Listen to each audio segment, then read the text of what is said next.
I'd like to refocus back on the domestic sphere to the ongoing farce of Donald Trump and the Jeffrey Epstein issue, which does not seem to be going away for him, even as he appears to be on the verge of pardoning Ghislaine Maxwell. Let me say that again. He has already granted some sort of qualified immunity to her. The DOJ has offered, I think it's conditional immunity. Yeah, conditional immunity. Yeah, sorry, not qualified immunity. But her lawyers are already working on a pardon. And he made a statement just the other day where he says, I'm allowed to give her a pardon. Nobody's approached me with it. Nobody's asked me about it. It's in the news about that aspect of it. But right now, it would be inappropriate to talk about. And okay, good. Just today, he had probably one of the funniest things he said about Epstein yet. Which he said, quote, I never had the privilege of going to his island, and I did turn it down, but a lot of people in Palm Beach were invited to his island.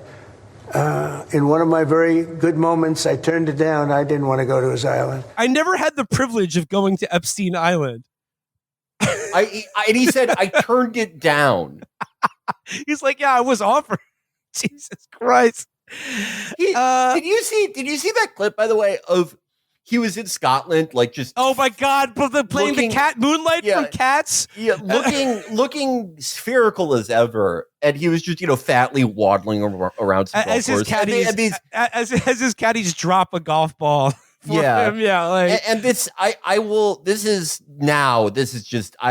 I'll probably think about this on my deathbed. It was the Sky News, shitheads. And them being Scottish made this clip so much funnier. Are you joining us? Stay in Scotland, Mr. President. They start out by going, are you going to join Scotland? And he just sort of gestures fatly, both. And then they go, do you think you're being dragged down by the Epstein scandal? And he just turns 180 degrees, gets back into the golf cart. And then they start blaring memories from Cats. Bumping the song Moonlight from Cats. Mr. Trump, can you escape the Jeffrey Epstein crisis? Maybe that's why we heard this. What's that song? I don't know, it's very famous though. It's from a musical. Yeah. I thought it was Memories. Memories. Okay, wait, I think it was Memories. That is so perfect. That's the entire Trump thing. All of it, musicals, golf, responding horribly to a question about all these girls that you assaulted. We were talking about this yesterday, but when the Donald Trump birthday poem for Epstein came out the other week, which is the fact that we now have 3 poems written to Jeffrey Epstein by Bill Clinton, Donald Trump, and Leon Black that are all sound the same and are all bone chilling. Yeah, they're all and then you brought this up to me the other day that Don Jr. was just my dad would never doodle, and then of course people found dozens and dozens of doodles that he's done and auctioned off to various charities. But then he was like, "Do we really think Donald Trump would write a poem?" And I'm just like, "Well, yes, obviously he's a huge queen." Yeah, JD Vance tried that too, and it's oh yeah, what's next? He likes musicals. Oh, do you think he really knows the word enigma? Yeah, he's stupid. He's too stupid to be a pedophile. But all those poems, and I haven't seen Leon Black's. I'm kind of afraid to, but they are all things that Russ and Marty find in episode 7 on the Tunnel Residency. They all are you're a great guy. You still have that childlike wonder because of the secret things that we do together in our great friendship. No! Yeah. Age is an enigma, and in Bill Clinton's poem, he was just you have a childlike wonder about the world. Donald Trump's is weird because it's written like a 2012 weird Twitter tweet kind of. Yeah, it's voiceover dialogue format. Yeah. It's so weird. I don't think he knows what a poem, or maybe that's what I always hear this term autofiction, not knowing what it is. Is that autofiction? Yeah, I think so. I don't know. It is. Yeah. But they're all the most horrifying things ever. Again, in a semi-functioning society, Bill Clinton would be, marshals would be kicking in his door right now.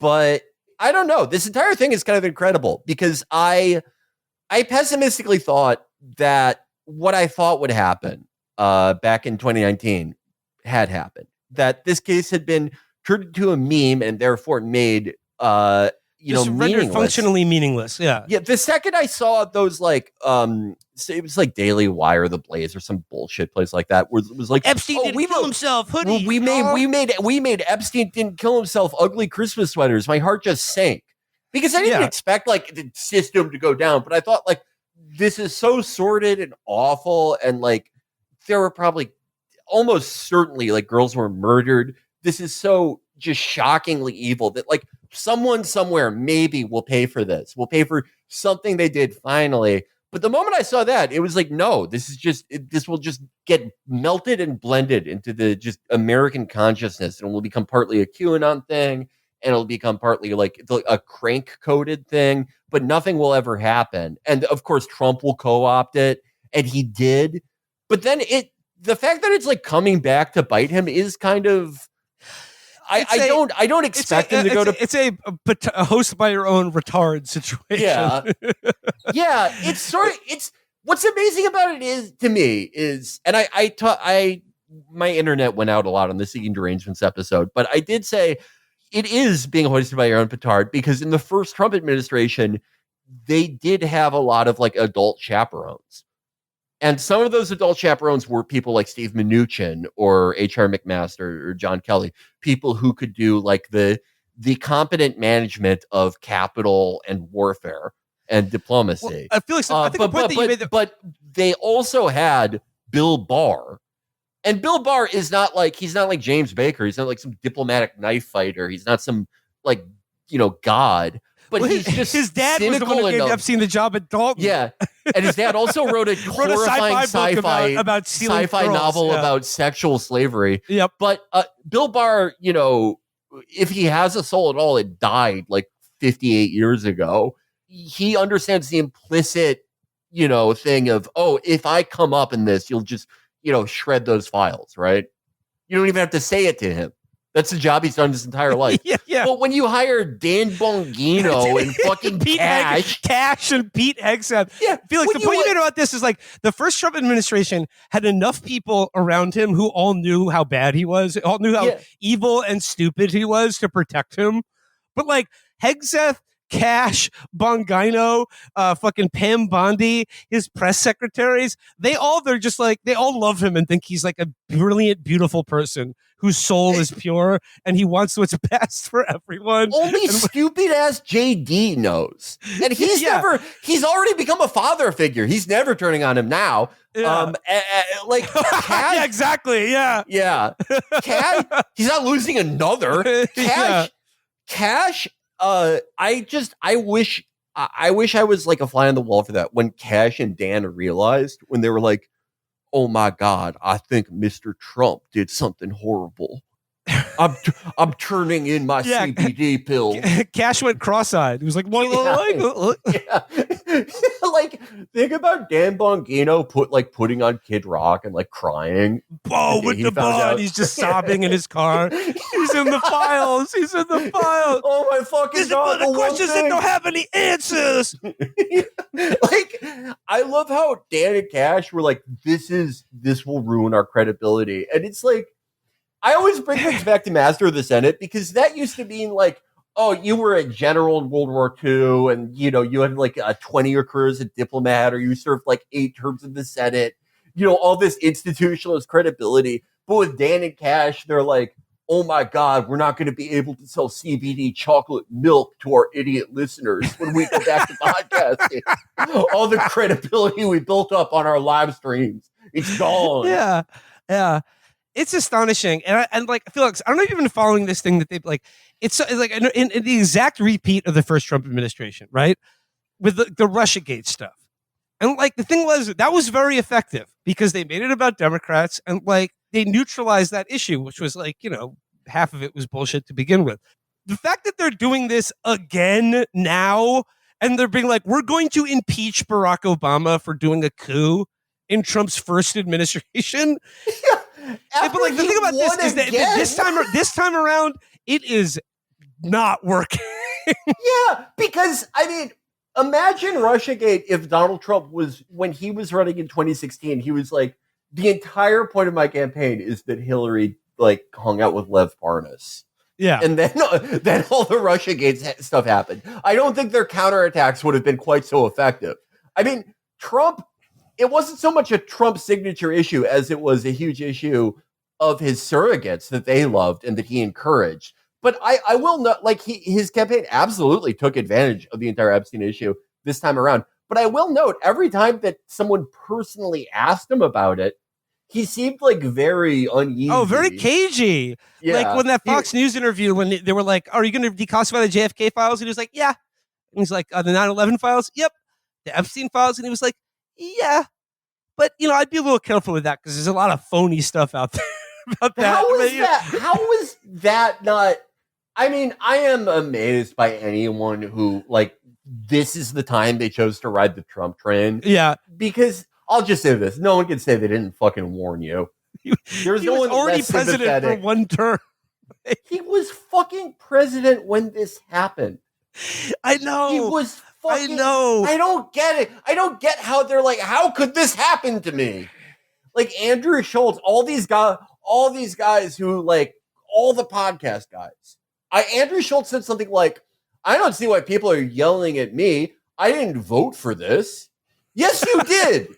Yes, you fucking did. Because he did it. He told you he was going to do it. And we talked about this the other week where it's just like, as this becomes like even more like a glaring reality of just like the unresolved nature of this whole Epstein saga and how deeply it implicates like two presidents and quite a bit more than that on both the left and right, like among the Democrats and the Republicans, the more savvy media people, there seems to be this kind of walking back about like, let's not get too far ahead of ourselves about the implications of this, he wasn't running a blackmail ring. He wasn't a Mossad agent. And let's be clear here. Whatever immunity or pardon they give to Ghislaine Maxwell will be in exchange for her testimony that it was only Bill Clinton and not Donald Trump or Israel behind all of it. She's going to say, like, John Legend was there. Yeah.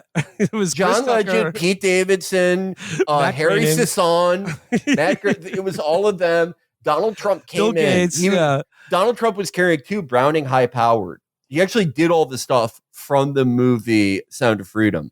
Donald Trump was wearing a sneaking suit and he slit Jeffrey Epstein's throat.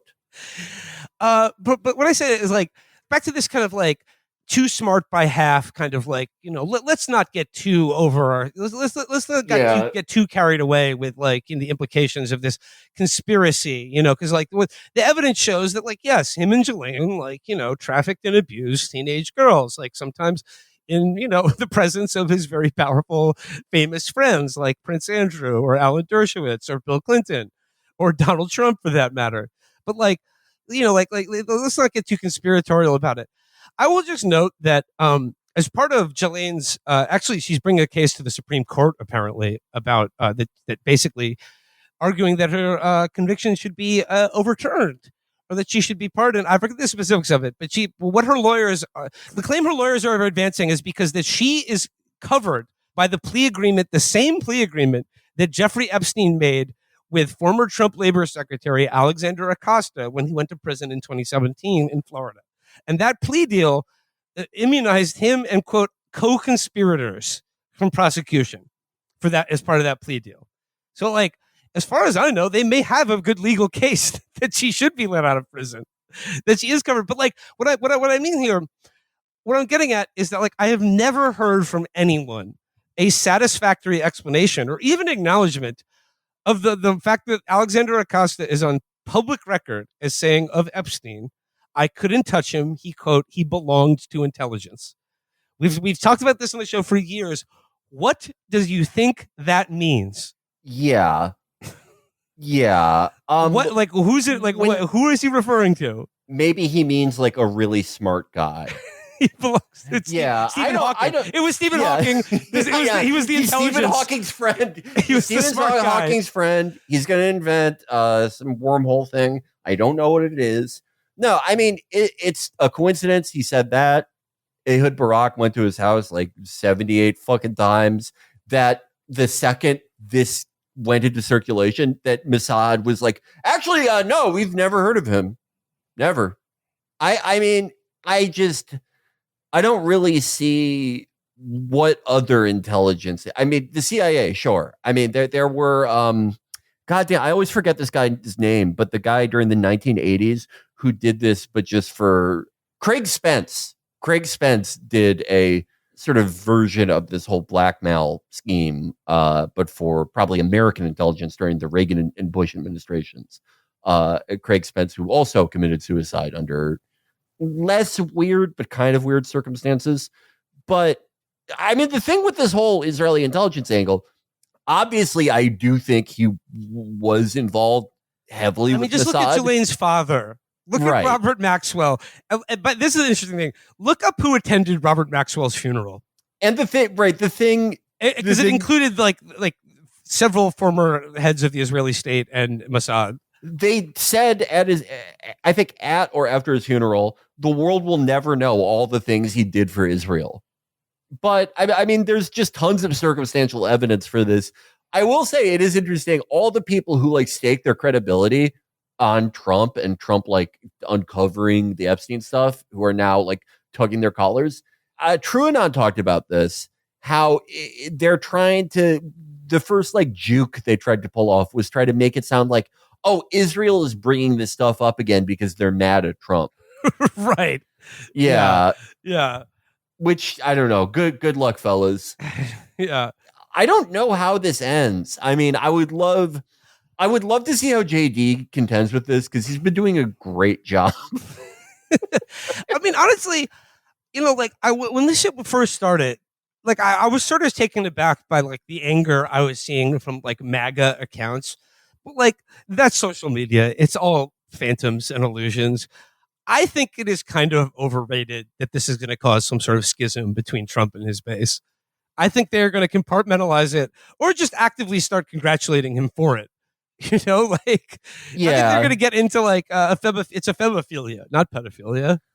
And like, I mean, these girls wanted to be there. And hey, it's not my daughter. The most craven people were already going for that. I kind of agree with you. I don't think it will be like, I don't think like no one will support him, but I think it means like, well, part of his strength this time electorally was low propensity voters. And I think that this is poison for them as most of the other stuff in the admin has been. I'm talking about like the MAGA people, not the low information voters, the people who are committed like MAGA partisans. But I do also think though that it will see that base shrinking. I don't think that means that like, a fifth of them become Democrats. I just think it means like this is their Obama moment. This is them checking out of politics. Yeah, definitely. Just one last thing on this. I wasn't aware of this, but Felix, you've talked about Leon Black, of course, founder of Apollo Global Management, the guy who paid Jeffrey Epstein $158 million for tax advice. Yeah, what do the billable hours on that look like? He also paid $62 million for immunity to settle an Epstein suit, in which he admitted that the money he gave Epstein funded his operations. His son, Leon Black's son, Benjamin Black, was nominated just now by Donald Trump. I mean, his confirmation hearing was supposed to be fucking kidding me. Okay, his son, Benjamin Black, Leon Black's son, was nominated by Donald Trump to be the chief executive officer of the United States International Development Finance Corporation. Now, his confirmation hearing was scheduled to be happen at the beginning of this month, July 8th. But the Senate stalled on bringing that nomination to a full vote. And then also keep in mind, Mike Johnson sent everyone home for the summer to avoid having any vote on having any Epstein related stuff come up to a vote, probably because he knows that like for the first time in a long time, like there's enough of their voters that will be mad at them for the way they're going to vote on any Epstein related, on any bill that's designed to get any kind of disclosure as this. They're just like, nope, we're going home for the summer. Oh my God. Of course. I mean, I don't know why I'm sure, but Benjamin fucking Black, one of Leon Black's like shadow children. Oh my God. Yes. I'm looking up. He sort of looks like if Casey Affleck was evil, like really evil, not just like a. Oh no, actually, he kind of looks like Blinken more. A little bit. Yeah, he's a little bit of a Blinken look. Oh my God. Well, once Leon again, Black is such a fucking ogre. Like, there's so many like creepy finance guys involved in that whole thing. Like Glenn Dubin buying his wife from Epstein is obviously that entire saga is horrifying. It does sort of make you look back into the rumors that we've heard about how Donald Trump basically bought Melania. yeah. And some people say Epstein introduced them. But Leon Black is like, he's definitely one of the most evil looking guys I've ever seen. Like he looks like what he is, which is a rapist ogre. It's going to be entertaining to see because luckily I don't think this issue is going away anytime soon. And I don't think that there are ham-fisted efforts to just be like, you should be talking about the Obama Russiagate scandal, like in 2025, is really going to get. Or any of their like, hey, next week, everybody, we're telling you the truth about aliens. That's right. I like they're real. There's going to be. We're bringing out one of the Greys. He's going to give a press conference. He's going to communicate with you telepathically. Like the moment they brought out the Greys, it was like, oh, he like ate an infant spine, like it was an oyster. My favorite thing he did was by the way, it's hilarious that they're bringing out Obamagate, the most boring. Like this is where it's so boring compared to like the absolutely lurid and horrifying details of the Epstein case. This is Bruce and Nellie Orr. They're from Obamagate, the most boring story ever. My favorite thing was the first thing he tried, where he was like, he couldn't even remember the name of the place in Texas, that girls' camp. And he was like, you're talking about this now after those dead bitches died in the fucking South? You know, I've said this before about Trump and people got mad at me, but I said, like, if there's one thing I have a perverse respect for Donald Trump about, it's that, like, you'll never catch him, like, leaving teddy bears on a street corner or something. Oh yeah, like whenever people die in like a horrible natural disaster, like Trump's obvious open contempt for them, I've always found sort of perversely amusing because he's just like, by definition, anyone who dies in a flood that way is a loser. Oh my god, yeah. I've never heard him say that, but I know he. But that's what he's thinking. Yeah. Like he's just like, it's really disrespectful of you to ask me about my lifelong friendship with the most notorious sex trafficker in American history when these beautiful girls at Camp Krusty died or something. He thought that entire thing. He was like, can't they make some more?